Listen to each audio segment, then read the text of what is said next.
그림조 제거잭. 아이젠이 웨코문드에서 만든 아랑칼, 그중 에스파다 6번을 맡고 있는 캐릭터이다. 매우 호전적인 성격으로 자신의 앞길에 방해가 되는 녀석이 있다면 상대의 강약은 불문하고 말살해야 한다는 극단적인 성격을 가지고 있다. 본인이 원하는 것을 위해서라면 상관의 명령 따위 가볍게 불복종하는 것은 물론이요, 같은 팀 동료에게는 일말의 존중심 따윈 가지고 있지 않는 모습을 보여준다.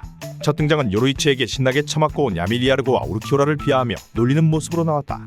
넘버가 더 높은 우르키오라를 상대로도 밀리지 않고 개기는 모습은 보는 이들로 하여금 이 녀석 우르키오라급의 강자인가 하는 생각을 들게 만들었다. 몸이 달아오른 걸까? 참을 수 없는 충동을 느낀 금쪽이 그림조는 아이젠의 철저한 문단 속에도 불구하고 부하들을 이끌고 현세로 습격을 가한다. 이후 같이 동행했던 부하들이 사신들에게 손쉽게 제압되는 모습을 보였으나 물론 우리들만의 비밀을 외치며 공공연하게 마늘을 꺼내든 사신도 존재한다만 비교적 쉽게 제압된 다른 아랑칼에 비해 만의 상태에 이치고를 참백도 해방도 하지 않은 맨몸으로 두드려 패버리며 에스파다란 이런 것이다를 보여준 모습은 실로 충격이 아닐 수 없었다. 엄청난 강자의 모습을 풍기던 그림자는 집으로 돌아온 후 학교에서는 일진이지만 집안에서는 엄격한 아버지 밑에서 순한 양이 돼버리는 양아치들처럼 아이젠과 토센의 가정교육을 들으며 오른팔이 나가 떨어지고 전투력도 급감하는 모습을 보인다. 이때부터였을까 그림자의 끝없는 추락은. 처음 보인 위험은 온데간데 없이 사라지고 바닥까지 떡락한 체면으로 이치고와 리매치를 가진 그림적과 생각 외로 분투하는 모습을 보였으나 같은 팀 사이코인 노이트라 질가에게 뒤통수를 맞고 쓰러지며 리타이어하게 된다. 그 후 소식이 끊기는 듯 했으나 퀸시의 소울 소사이어티 침공 때 이치고와 같은 팀으로 재등장하여 쏠쏠한 활약을 펼치고 조용히 사라지는 모습을 보인다. 예전 호전적이던 모습은 어디 갔는지 이제는 캣닙에 중독되어 길들여져 버린 짐냥이 같은 모습의 그림자를 보며 바닥 밑에는 지하실이 있구나를 새삼 깨닫게 된다. 아바라이 렌지. 호정 13대 부대장들 중 최초로 등장했으며 이치고의 첫 번째 라이벌 포지션을 가져간 꽤나 비중도 높은 캐릭터이다. 이마에 새겨진 눈썹인지 문신인지 분간이 안 가는 이상한 문양은 제쳐두고 빨간 머리에 두건으로 스타일링한 멋들어진 헤어스타일은 소시적 철없는 남자애들에 들끓는 중2병을 폭발하게 만들었다. 간지나는 외형처럼 첫 등장도 충격적이었는데 단순 크고 무겁기만 한 이치고의 참백도와 달리 중간중간 스프링이라도 끼어져 있는지 자유자재로 늘어나며 공격을 가하는 렌지의 사묘하는 진정한 사신의 능력이란 이런 것이다를 보여주었다. 물론 얼마 가지 못하여 유미를 대상으로 한 사기극이었다는 것이 밝혀졌으나 그럼에도 불구하고 울부짖으라는 사묘한의 모습은 독자들에게 임팩트를 남기기 충분했다. 직책도 부대장이며 첫 등장도 간지 있게 나타나 주인공 이치고의 라이벌 포지션도 가져갔으니 앞으로도 승승장구하겠구나 생각하였지만 영양 미달이었던 것인지 자신의 상관인 쿠치키 바쿠야에게 언급하기 불쌍할 정도로 털리고 아랑칼 자엘 아폴로에게는 농락당하며 전투력 측정기로서의 모습을 보이기 시작한다. 너무 홀대했던 것이 눈에 밟혔던 걸까? 작가 쿠보가 전투력 측정기 신세였던 렌즈에게 갑자기 있지도 않던 재능을 더시켜주면서 만의 비비왕 사묘한을 부여해주었다. 1번대 부대장인 타다오키를 제외하면 작중 최초로 부대장들 중 가장 빠르게 만해를 습득한 캐릭터가 되었다. 11번대에는 삼석임에도 불구하고 만해를 쓰는 논의 캐릭터가 있다만 부대장급임에도 불구하고 만해를 쓸 줄 안다는 것은 실로 엄청난 발전이 아닐 수 없다. 다만 만해라고 다 같은 만해가 아니듯이 비비왕 사묘한의 경우 끝에 뱀대가리가 달리고 사거리가 늘어난 것뿐인지 바쿠야에게 초살당하며 리타이어한다. 개인적으로 렌즈가 강해져 호정 13번대의 강자가 되길 바랬으나 여러 풍파를 겪으며 쑥대밭이 되어 강자들이 쓸려나간 호정 13대 속에서 렌즈 본인도 의도치 않게 최고 전력이 되어버린 점이 아쉽기 그지없다. 사도 야스토라. 엄청난 덩치에 눈을 가린 덥수룩한 머리가 인상 깊은 주인공의 친구이다.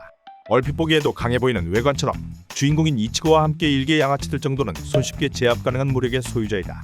차드는 아쉽게도 비운의 캐릭터이기도 한데 작중 가진 무력 대비 만나는 상대들마다 월등히 강한 적들만 만나 매일 털리는 모습만 보이다 보니 독자들로 하여금 차드는 약골이라는 인식이 박혀버린 비운의 캐릭터이다. 주인공 일행답게 일반 호로 정도는 가볍게 제압하는 무력의 소유자로 이치고처럼 1대1 상대에 특화되었기보다는 졸개들을 대상으로 한 광역기로 주인공의 앞길을 밝혀주는 조연에 특화되어 있다. 사실 이노우에처럼 독자들에게 있어서 차드는 주인공 일행 원투에 그치지만 차드를 이치고가 억지로 올려치기 하여서 억울하게 까이는 것도 없지 않아 있다.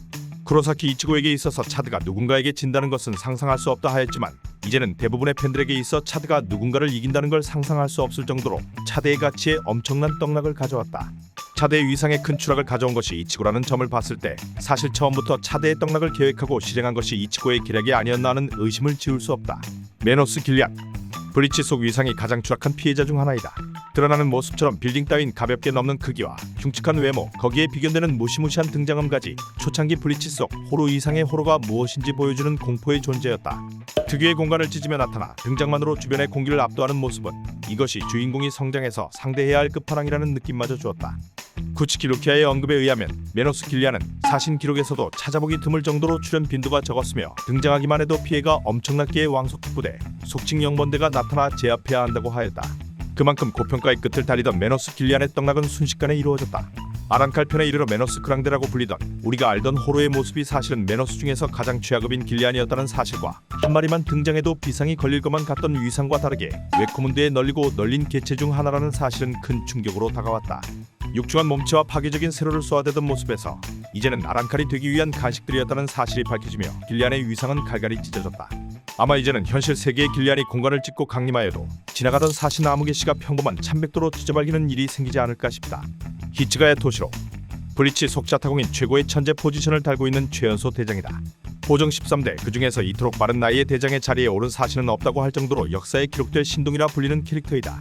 말싸움을 하는 자라키와 쿠로츠치를 보며 한심한 아저씨들이라 말하는 모습은 정말 MZ세대 대장이 맞구나 하는 생각이 들게 한다. 쿨한 외모와 성격만큼 어울리는 얼음의 참백도 빙의라는 속성 능력만큼 큰 기대감을 품게 만들었다. 실제로 작중에서 몇 안 되는 날씨를 조종하는 능력이라고 소개될 만큼 참백도로서의 가치도 높은 편이었다. 최연소만의 사용자답게 아이젠에게도 겁없이 덤벼드는 등 패기 있는 모습을 보여주었으나 아이젠에게 대장의 그릇이 아니다라는 평가를 들으며 아쉬운 패배의 쓴맛을 보았다. 끝판왕 아이젠에게 패배한 것으로는 평가가 떨어지지 않겠지만 프로도 에스파다도 아닌 아주커스급 아란칼에게도 고전하며 진땀승을 가져오고 허세를 부리는 모습은 사람들에게 의구심을 품게 만들었다. 거기에 토시로의 평가가 바닥으로 떨어지는 대사가 있었는데 그 누구의 입도 아닌 자신의 입으로 본인 가치를 땅에 처박는 말을 꺼내고 만다. 아란칼이 모두 이 정도로 강하다면 대장급이 모두 나서도 승산이 없다. 는 대사와 바스트로대급 아란칼이 10명 이상일 경우 소울 소사이어티는 멸망한다는 대사는 저게 진짜 호정 13대의 대장인지 의구심이 들만한다.